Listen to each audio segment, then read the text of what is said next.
very happy to have you back to this program, ThinkTech Hawaii's Humane Architecture. This happening to be the 351st episode, and we're way past the 21st thousand viewers, somewhere in the 20, but this is only the YouTube count, by the way. I have to go and actually go on the website because there's way more, as you already see on this here, where we quote the shows. So this is supposed to be continuing about a city that does affordable, social, whatever you want to call it, housing much better. But we used to be, some more of us now, we're missing out on one that is Pedro Capriata, but he's missing for a good reason, because he's in the last sprint of writing an article of more good, awesome housing that we can learn from. So that leaves you, Jay Fidell, and me, Martin Despang, some time to talk about something that we would like not to talk about, but we have to. And this is the German in me. And we just came out of elections of our president, or Bundeskanzler, or Bundeskanzlerin. Aren't you excited to talk about that, Jay? Because you just had a show about it with Jean and Manfred yesterday. Yes, happy to talk about it. All right, so I start out with extending greetings from my father, your octogenarian comrade. And so he says to you, unwavering greetings from Radebeul, the small Gallic village.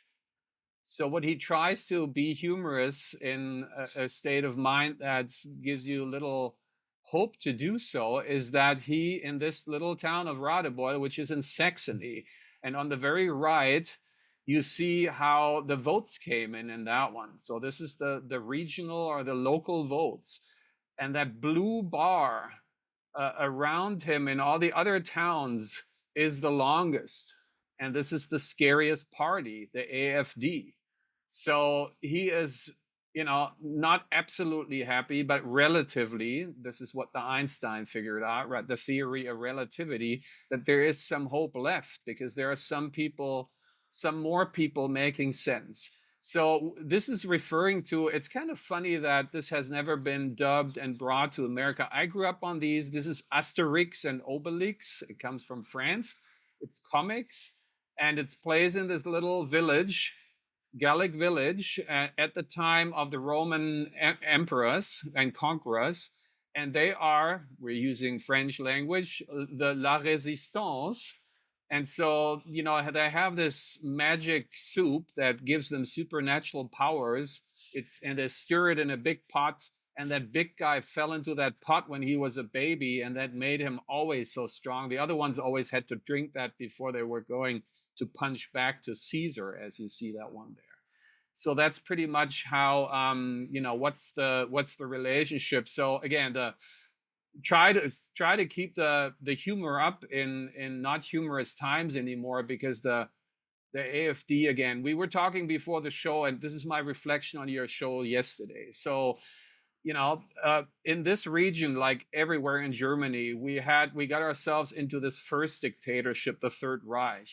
And as if that wasn't bad enough, you guys got us out, Americans, Brits, French, and Russian at that time, all for different reasons, but together. And then, unfortunately, these people, that piece of cake got them into the next dictatorship, which was the GDR. So then, again, not themselves, but with Gorbachev behind and Glasnost and America agreeing on giving that part up and say, this has just not worked, so let it go. But it took the people to actually ask for that. And this is what led to tearing the wall down, 70,000 people in Leipzig, which is the next bigger city over to where my father lives. Well, Dresden is the really next one where it belongs to, but Leipzig is the other one. To then now, with the majority of the people, too many people, wanting to get themselves into the saying, all bad things are three, into the third dictatorship. This is just leaves me, it's absurd. And of course, that's an easy way to say. So we all know we have to try to understand the people and why they're thinking that way. And this gets us back. This is an architecture show. The built environment has a lot to do with that, Jay. We talk about the agora, is that architecturalized space as the platform, as a stage of democracy. So we have a lot to do with that. But I'm going to do something that I do with a really bad conscience, because I was not one of the 83.5% that I'm very proud of my fellow Germans, because that's the percentage of voting. This is the highest ever since actually the wall came down. This is great. So I try to be part of them. But you remember the good old Police song, and I heard from someone that the Police way back played when they weren't popular at that amphitheater at UH. I would have loved. That was when you probably were there. So, message in a bottle. I'm not a good singer, as you can tell. So that's how I think my German municipality sent me my voting ballot. So this gives you a chance to see how that actually looks like when you vote. And I got that into the mail 2 days after the election. So thank you, my German municipality there, for sending it so fast. They put €1.80 as the stamp on there, and that made it be the message in the bottle, but I didn't see the bottle. But anyways, so that's where I would have voted. And over there you see, and so you, by the way, you don't vote for two parties only, and you also don't vote at the end primarily for people, because all these people that you see at the bottom down there at the left are potential people who could and maybe should and also maybe shouldn't become. And in these days of, like, we keep believing in anti-discrimination, but there also shouldn't be sort of reverse discrimination. So we've been saying, Jay, for the longest time, get people to power. And we would have loved to have finally a female president here, but we got to wait for too much longer. And so I have a UH president now, and I have a dean of architecture, and I'm very, very much looking forward to that. Unfortunately, here in Germany right now, the two only ladies we have there showing up, one is the one from the AfD, and the other one is from just as bad, but on the other side, left-wing extremism. That's Sarah Wagenknecht. They're color-coded here and abbreviated as BS. Yeah, BSW. That's a funny one. So that's Bündnis Sarah Wagenknecht. So the voting system, a little bit explained for everyone who's not from there. Yes, you can have multiple parties as long as they reach this critical benchmark of 5%. They're part of the government. So just like I was like when we had our presidential election and the polls came in, and I was like sweating and thinking, oh my God, how many more votes does it take to have this guy come back? Here I was looking and saying, okay, please keep that lady down. And she was like, funnily few points away, 0.0 something away from the 5%. Guess what she's doing now, Jay? She's going to fight it because she said it was rigged, right? Okay, that's like, there are some who just can't lose, right? So put the two together, the AfD and them would have made it 25%, and that's still what it is. That's so bad enough about like that 25 people are extremists in Germany. But again, sort of like, given the circumstance, the fortunate circumstances is that because they missed it by some points, we only have 20%, which is the AfD, which is way bad enough. So this is all everything we say and try to lift the spirit up is relative to a really bad thing, how they are rising to power.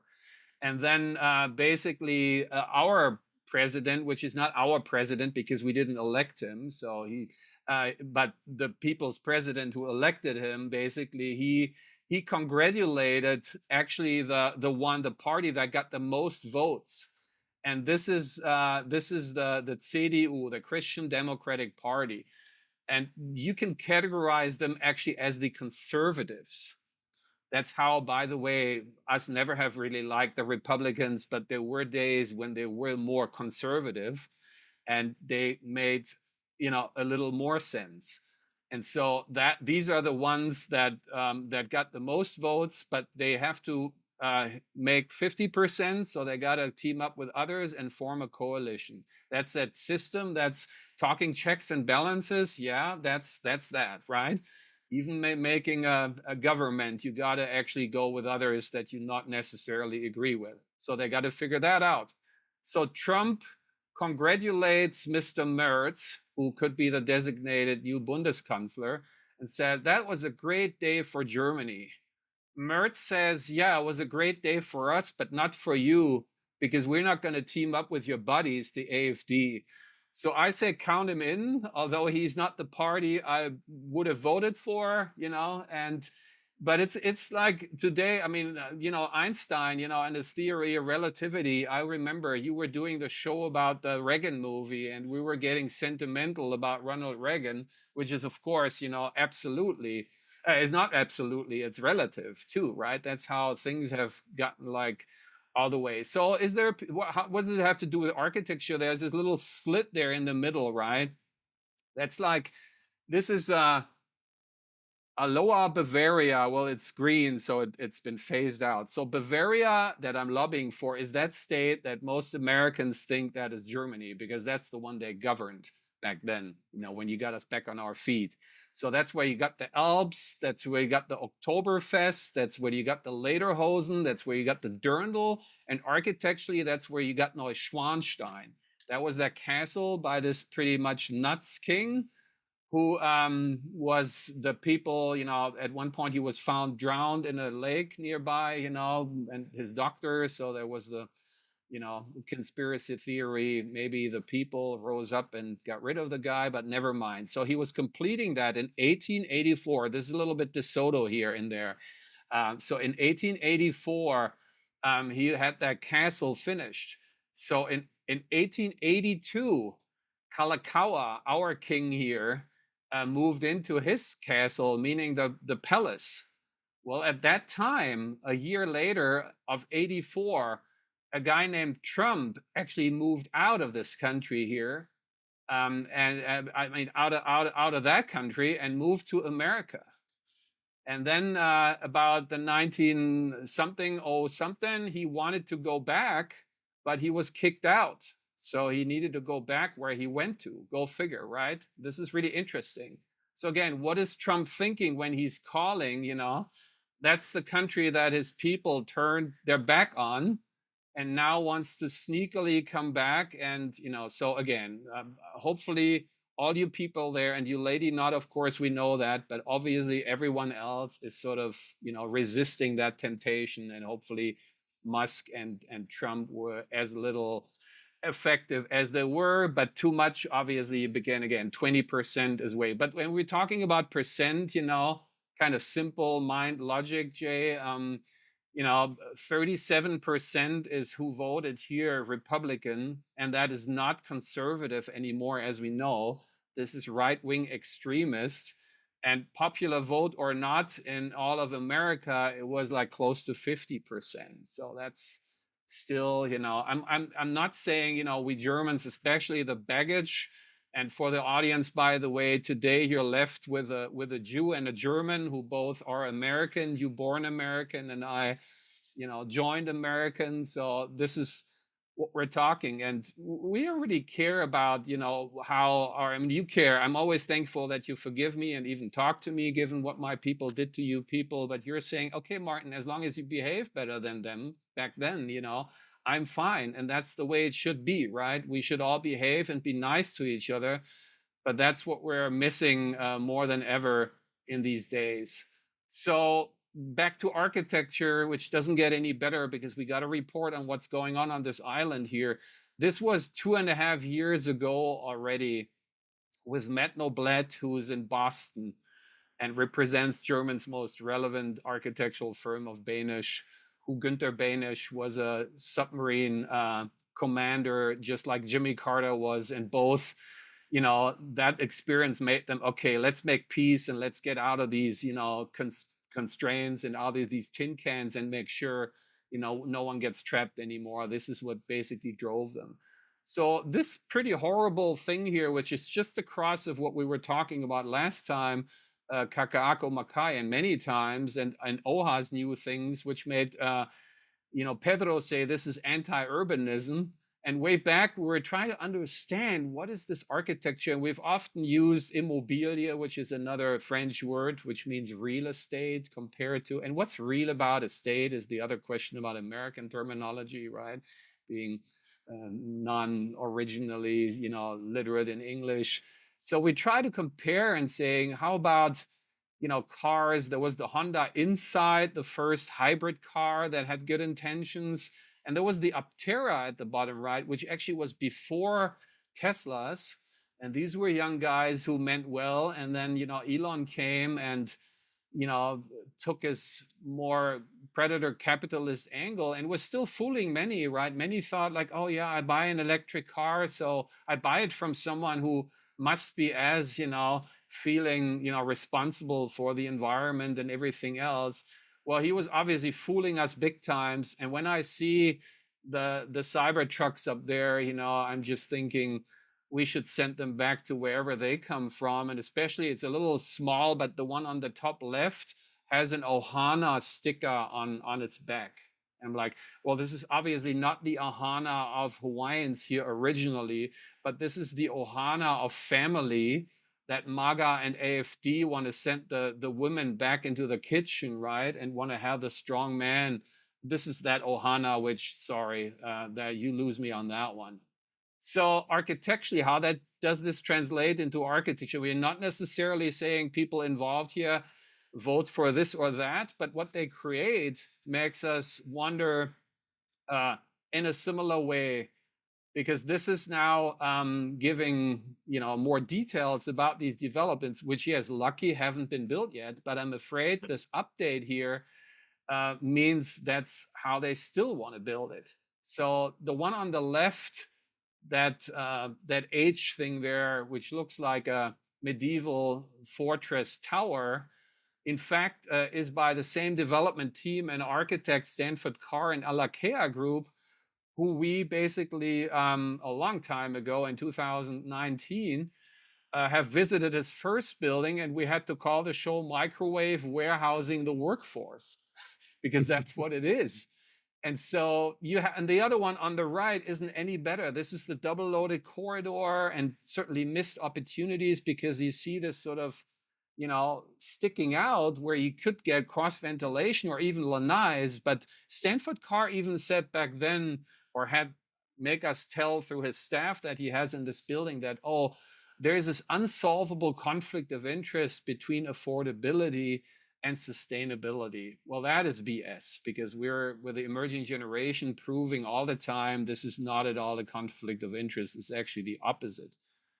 So when you look at that here from the renderings, which aren't really good to begin with, they call the tall one, they call it the torch, and they allude to the Hawaiian word, and that's lamaku. That's how at my UH, they used to have laulima, which was the system of communication that we're supposed to, work with the students online.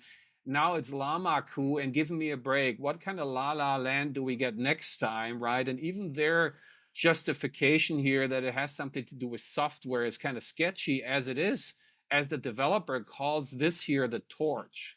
Well, who's going to get torched with that torch? The poor people, right? The working force people who have to have these multiple jobs and get burdened with, with their mortgage for the rest of their life. And then the same cynical new trend that we uncovered in the last couple of shows, their more sneaky term was, we wrap units around the parking. Now here it's integrating that into the parking. So this is how the renderings, how it's supposed to look like. And I'm sorry, I know there's some kind of nice murals here by Charlot and people, of architecture from the first half of the last century.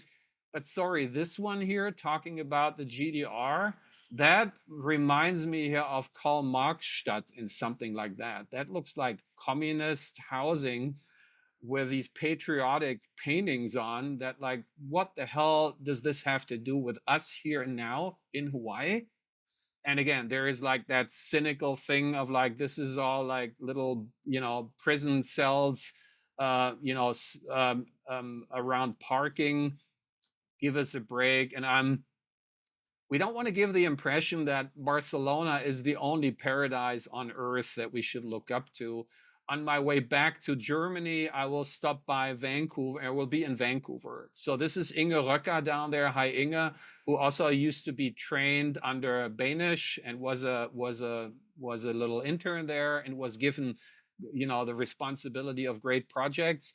So this is what one should do. We shouldn't do, like, again, going back, parking and camouflaging that, faking it as housing and call that urban. You actually want to dedicate the floors that are the closest to the street for dwelling immediately. And you want to have courtyards, and you want to minimize circulation and open circulation. This is in Vancouver. And yes, Vancouver for Canada is like what Honolulu is for the United States. So that's, like, relatively speaking, but absolutely, this is several degrees colder than we ever get, right? So if you can do this in Vancouver, and go on Inge's website down there, and you will see a lot of stuff that's actually built. So she basically built that. And we've been doing this, the show quotes up there at the top left is like, I grew up like that in a 5 to 6 story walk up. And one of the first shows we dedicated to an urban nomad on the street. We proposed to do this out of carbon steel shipping containers. But back to that miserable here. And then you basically, throw a little bit of retail on it at the very bottom. And again, public space, Jay, I already have the emoji behind it, how I think about it. Again, is that what we're thinking about public space? Is that the agora where informed citizens will go and do like in Leipzig and say this government sucks, and we all go on the street and we take this government down? I doubt it, that this architecture here will be conducive of that.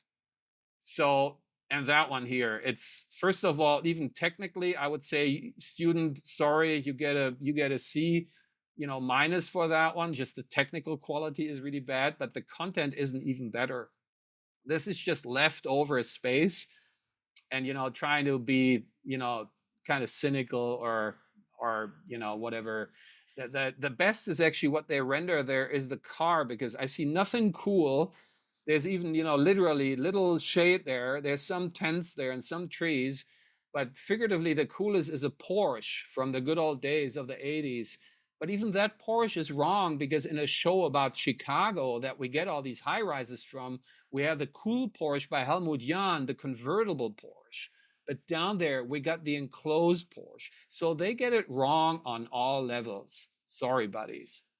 So you asked me, Jay, is there any hope? Yes, there is, because all these high rises can be used as anchors for weaving scapes in between, Babylonian gardens, whatever you want to call it. And yet, yes, we have to prove that, but we're working on it. This is us being part of a movement. This was a night shift of us last Sunday for us, Monday. This is Thomas Auer, who has visited us and been on several or in several shows, is starting this movement, which is called Shift. And Shift means basically Southern Hemisphere's information for transformation. And it's built on admitting failure, right? All these strong men, they can't admit they never made a mistake. So we want to be strong men by being weak and saying we can admit failures. And our failure has to do with this book that I even have the little pocket version of it here. It's originally that big, and you can kill someone if you hit someone with it, because it has 1,000 buildings, 860 architects, 8 geographical regions, and 90 countries. So of course, then there's a big competition who gets in the book. And in this pocket version, they put us on the opposite pages here. But in the big book, we're on the same page here, literally and figuratively speaking. So Danish architects got in there with a big bank. We got in there with a little preschool. So we were, high end and low end. But we were both selected, we believe so, by this British publisher, because they thought they see the sign of times on the 21st century being basically saving the planet. So they are, let's dumb it down, they're sustainable. Okay, so while that was a nice acknowledgement, but now a quarter of a century later, we come back together, and you see Martin Haas there at the bottom left in the middle looking up. He was the project architect. And if you watch the first Danish Boston Booster show, from some, and here you see the difference. You got to go on our website, because on YouTube only 131 people watched it, but on our website it's 795. So people should go and watch it there. And so we now get together and we say, yes, we, like in school when you're told you tried, hard. So we tried hard, but we're saying now we didn't try hard enough, because look at our footprint as Western civilizations, right? So the global North has nothing but screwed it up, because we leave us with a big footprint of basically, being a burden to our planet, while the Southern Hemisphere, who we look down on and say, oh, these are these underdeveloped cultures. Oh, you poor ones, we're going to come and bless you with how great we are. They have the small footprint. So we have to say the footprint ones are the good ones. So we're going to relearn from them. And this is what's going to happen now, as a great collaboration between the Technical University of Munich and our University of Hawaii, if we can make this work out. You see, so we participated online. You see a lot of great collaborators here having joined, because we see George Kaysen, your movie show buddy, at the top left. We see Martin Anzolini, who had to take a little break from us, but he's still there, right, in the La Resistance. And you see Bandit there. So we're all out there and working on this together to, again, be out on the streets, as architects, and basically, we have to prove, yes, you can do better. And it is hard, because little to no one wants to do it, but that means even more we have to do it. So this was my provocative pitch, as always, a lot. So what's your reaction to it, Jay? Well, I only have 2 hours worth of comments to respond to you, Martin. But let me just go off the top of my head. The first is, let's talk about Germany for a minute. I never understood why there needed to be a wall in the first place. What happened? Why didn't people rise up way back when and say, no wall? We don't need a wall. We're all German. And those are our relatives and friends and our, cultural colleagues. Why do that? And I suspect it was the Russians that wanted the wall. Remember the Berlin airlift and all that back in the 40s? This was a revisiting the meanness, Stalin's meanness of Holodomor, of the Gulag, of just being as mean as you could possibly be. And then Putin was involved. He was younger then, but it was the same Putin, and he was working for the KGB, and he was trying really hard to scare uh, East German officials into being Soviets, and he succeeded. And he converted them all to the Soviet way of doing things, which was really mean. Anne Applebaum wrote an article that was really dispositive in The Atlantic two years ago, where she described the psychological process of these officials and how Putin and his friends were able to change their mindset away from being Germans, away from caring about West Germany, and just being mean to their own people, their own citizens. So, I think you've had a time since the 40s of being mean in East Germany. It would, what a shame. What a shame that the wall, even though it was torn down, still exists politically with the AfD. It's really, really, really mean. And I wonder, what your thoughts are about that.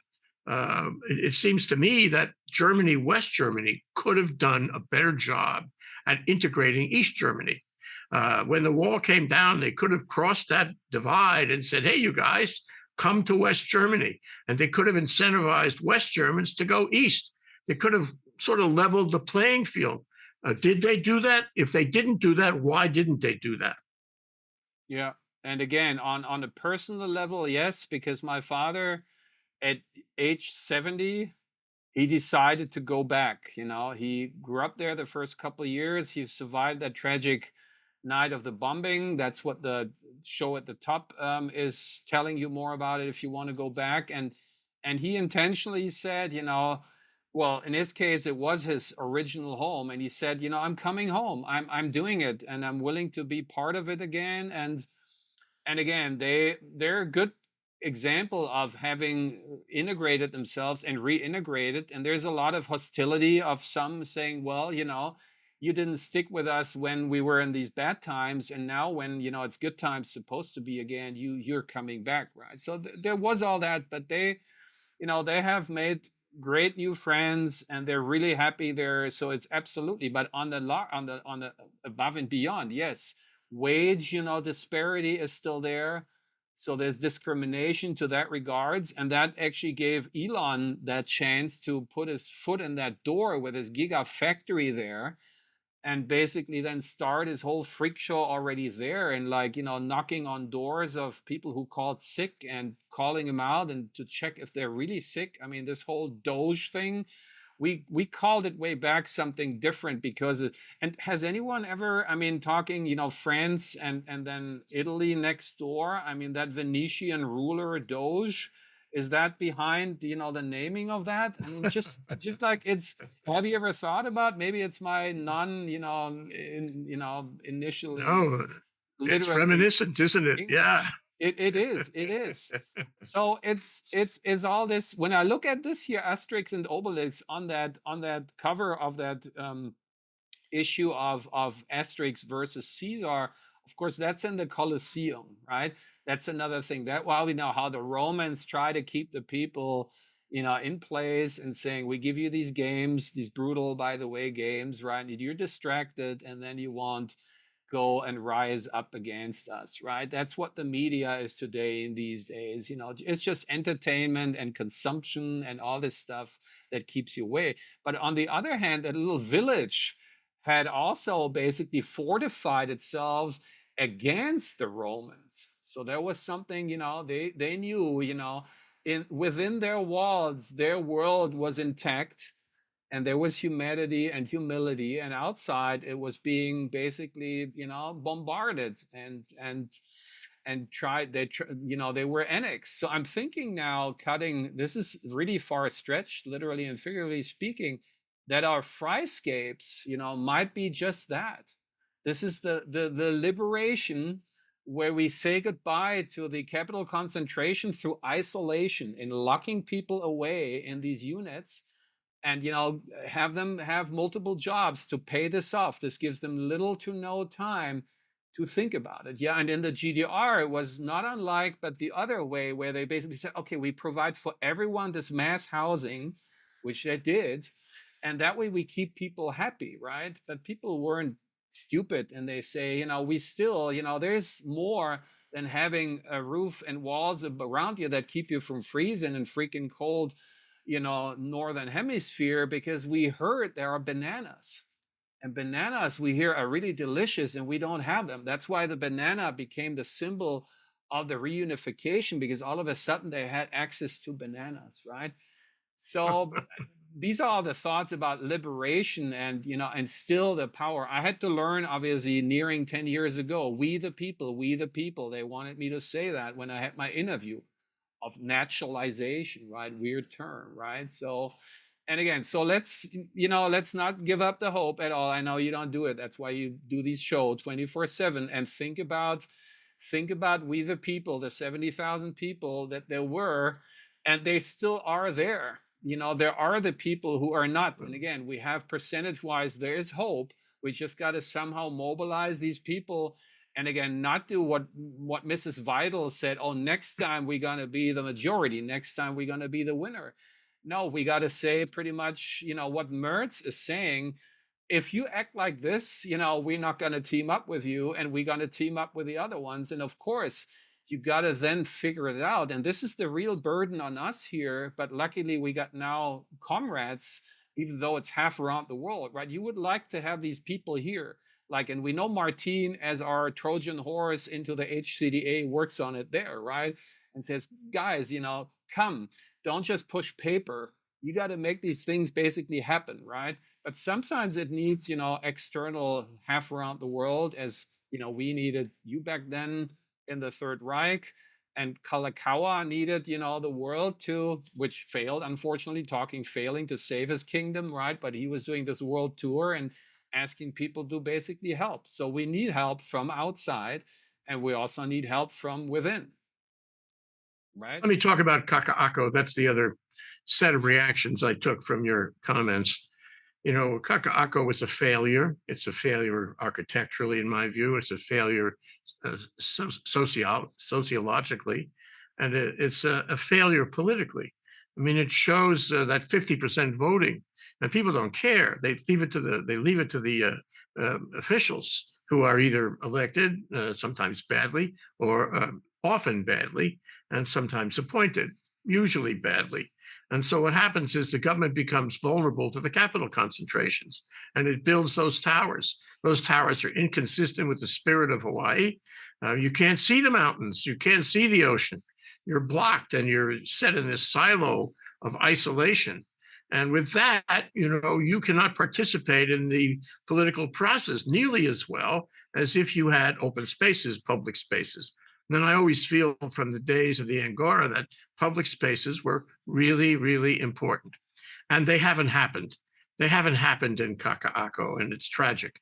And the problem with these big buildings is they have a useful life of 100 or 200 years. They're not coming down anytime soon. When I visited Barcelona in 1965, it was old. But you and Pedro have shown that it's been redeveloped. It's been rethought. And the result is, that it's new, it's modern, it's consistent with what people want, especially the young people. These open spaces, reflect open-mindedness, and that's what we need to have. But we haven't done that kind of remodeling, redevelopment here in Hawaii. We demolish everything, we build these big buildings, and we don't do anything to make modern architectural projects fit the needs of the people, the wishes of the people, and the political environment we'd like to achieve. So I have an idea, okay? All of that considered, I have an idea. We originally saw the renderings of these beautiful streets with the Cinzano umbrellas. We saw bicycle paths everywhere. We saw streets that weren't streets at all. They were walking paths. I remember even with Victoria Ward, they were going to take Oahe Street and make it into a great big walking path with shops and all that. Like in France, in some of these relatively small cities, you have a square in the middle of the city surrounded by cafes and places you could sit and watch people and have a cup of coffee and the like. And there'd be music and entertainment in the center. And it would be a place you could spend your whole day without any trouble at all. We don't have that. We haven't achieved that. You put retail there on the side, but it doesn't coalesce. It doesn't, feed into a larger square as in these small cities in France. So what I'm here to tell you is that tall buildings are a loss. Forget about it. It's too late. Mm-hmm. But the streets are not necessarily a loss. And if you ask me for optimism, my optimism is that somebody will come along and fix the streets. They will make them walking streets, like so many places in Europe, including Germany. They will put cafes on the street that feed into the walking street.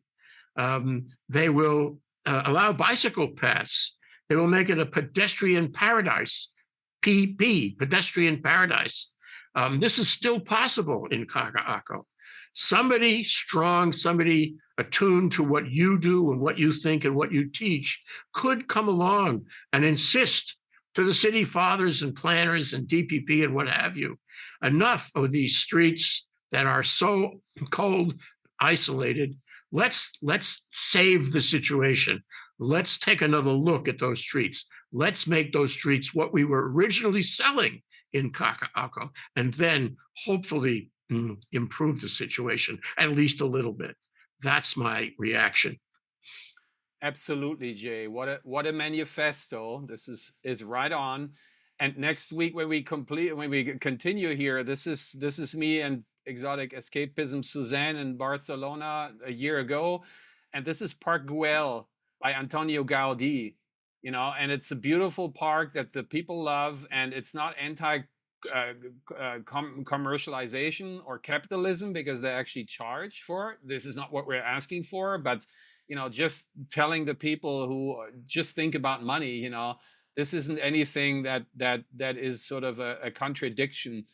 And you're right on. And in fact, we have to all the classes that are working on this one here, we have to make more clear that what Fryscaping is about is actually duplicating the streetscapes, because what you use the towers, the existing towers, as anchors for new street realms and scapes to be woven in between. So you multiplicate that, and you don't just leave it to one. And I once, one of our students in the past, so many moons ago, in the first, provocative proposition along these lines, he told us he was from Mexico, and he told us he was not from one of the bigger cities. He was from a decently sized city, and he basically said the mayor in this town had the balls, show to be a strong man, by the way, a strong man to just decide and make his city workers do it overnight. What you just said, block the city off for traffic. So all the capital concentration people with their businesses, they were like crying out, right, and saying, yelling and saying, you can't do this. This kills us. Well, they were quiet a few days later, because all of a sudden they found out people who walk shop. So all of a sudden they had more business through that. It's that easy and simple, but it basically took this one man to have a backbone, to have balls, be a strong man in a good way and not in this absurd way they're talking about, and basically do it. And it worked. So I think we, concluding today our brainstorming, Jay, is like, we need to do it from both ends. We need to do it from top down. We got to continue to believe that there are smart people in there who are decision makers, and we elect them for that reason, and they're going to make that happen. And we're obviously, privileged to be in a much better place, politically, and from who runs the government here, at least, they mean well, but they need a lot of help from us how to basically do it. And that's where the bottom up comes, right, from the young people. And our emerging generation, might they be students or might they just be working class people, is like, you rise up, you take in your hands, you have the power, and we know how that works, right? It's the same as like when you said, I'm not subscribing the Washington Post anymore ever since Bezos has stopped endowing presidential candidates. And now, in a hypocritic way, when they pop up on our phones, like pretend like, oh, now we're criticizing the government that you have helped to put in place. So that's what you call hypocrite, right? So you basically need to rise up, from the bottom. And so the people, dear people, if he stopped buying on Amazon, Bezos will be nothing. Of course, he has, his hands in other businesses now. We need to do the same in these businesses. We have the power. We, the people, stop buying on Amazon. It's that easy. Buy in that little store down there on these new walkable streets on multiple levels. That's where you buy, and they try to all make it. So if you're fine with things that are homemade, which are better than being shipped in, when you see like, designed in Hawaii and made in China, give us a break, we should say, right? We should say, made in Hawaii, period. So if we go back to that, we grow our food on these levels. So we go back, and I'm going to close with something, because we started with France and we're going to stop with France. Jay, and you got to watch this, and I will provide next week, because we're coming back luckily next week, because we're so excited about what Pedro has to share hot off the press that he just wrote. But their neighboring Mediterranean culture of France, with the many problems they have too, through all levels, top, down and bottom up. But one of our emerging talents in our graduate tree texture class, Sean, thank you, Sean, sent an absolutely amazing YouTube of a young couple who, while we always talk the talk and saying, okay, be self-sustained, on your floor, on your flat, but how are you going to do that? These people walk the walk. It's absolutely amazing. And this is in Paris. So in Paris, they have an apartment that they are absolutely self-sustained. So go figure, like, where does their poop go? Where does their food go? Where's all this stuff? With what do they shower? In being little to not depending on infrastructure that basically, imprisons us with all the high bills and all the systems right around us. That when we get into the shower, it feels good, but when we see the bill of the HOA fee, right, and the crumbling infrastructure of sewage plants, it's not fun anymore. They solved all that by the people. These two little people, yes, and be prepared. What they eat, you might be saying, okay, maybe I don't want to eat that, but Asians do it anyways. And if we would, have the cow in our apartment, we wouldn't, bite the cow into the leg to eat it, which is what we do, right? But indirectly, because we're removed from where the cow comes from and all these things. So be excited about that video. It will blow your mind as it blew ours. So I leave it with that, and we're going to send you the link next week. It's amazing. It's an amazing example of people, two young people empowering themselves. And how they did that? They tested it on a catamaran, which it has to be pretty self-sufficient, but they also went all over the world and were looking at people in these underdeveloped cultures. So it's really kind of a shift, basically, pioneer of the movement. It basically learned from all these and applied it for their own life and their own. So they can be totally relaxed and say, this doesn't bother us, what's all being screwing up around us, because we are, our own, in charge of our own powers. It's really empowering to see that. And people, when everyone would do that, who really want to learn from that and apply that, everyone can do that. And they don't have to go out anymore and do these jobs and being in the rat race. They can go down on the multiple, or over into the multiple streets, and have beautiful discussions about democracy, and to keep it, because that's as democratic as you can make it. And they're going to keep talking about it. They're going to cultivate it. And then, it goes viral, and all over the world, they will hear about that one, and they all want to do it all over the world. Is that uplifting or not, Jay?